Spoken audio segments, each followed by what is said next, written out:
Hello everyone, welcome to Automotive News TV. I'm Jim Vander Schaaf. Tom Warbeck has the day off. Coming up, green strategy, Ford is looking for answers. And Smart Manual, Chrysler finds a new way to connect with customers.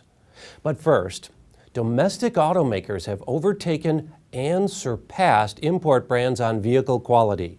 That according to the latest J.D. Power and Associates initial quality study released today. It's a first for Detroit, says the study's chief author David Sargent. After 23 years of lagging behind the import brands, the U.S. domestic brands have caught up and actually slightly surpassed the imports in terms of initial quality. We've seen the gap closing over the last few years, but this year the U.S. domestics actually overtook the imports. Measuring problems reported by car buyers in the first 90 days of ownership, Power counted 108 problems per 100 cars for domestics against 109 for imports. The margin is razor thin, a difference of just 1/100th of a problem per car. As usual, premium brands captured the top spots.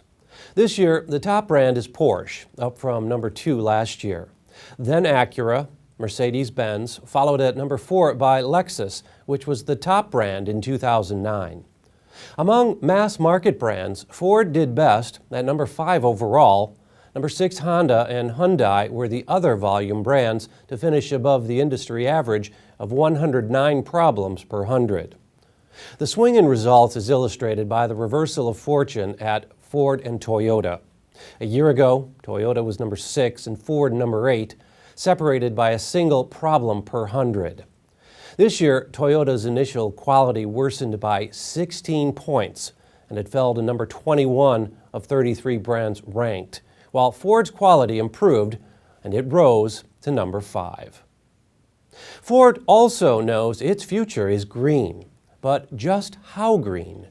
We believe that by 2020, between 10 to 25%, let me say that again, 10 to 25% of Ford's global volume will be electrified.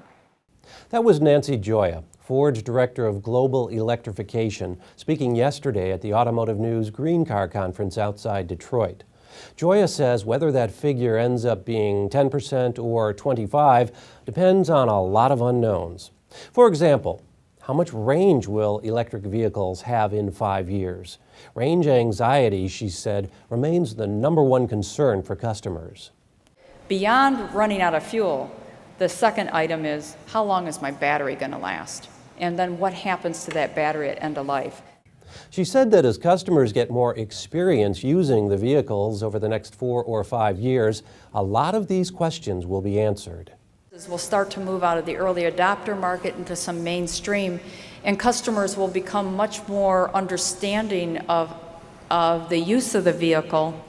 We'll bring you more from the Green Car Conference in the coming days, both here and on First Shift with Jennifer Vuong.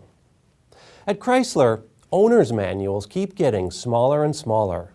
You may remember last year the automaker put its manuals on DVD. Today, Chrysler's Mopar unit launched a smartphone application that not only provides information to drivers, but connects them to fellow owners through social media. It also has videos and links to customer care and roadside assistance. The app will begin with the new Jeep Grand Cherokee. It starts with the iPhone, then moves to BlackBerry and Android devices. And finally, newly elected UAW President Bob King gave his first speech to members today at the union's convention in Detroit. We'll bring you highlights on tomorrow's newscast. And you don't want to miss Ed Lapham's weekly commentary. We'll see you then.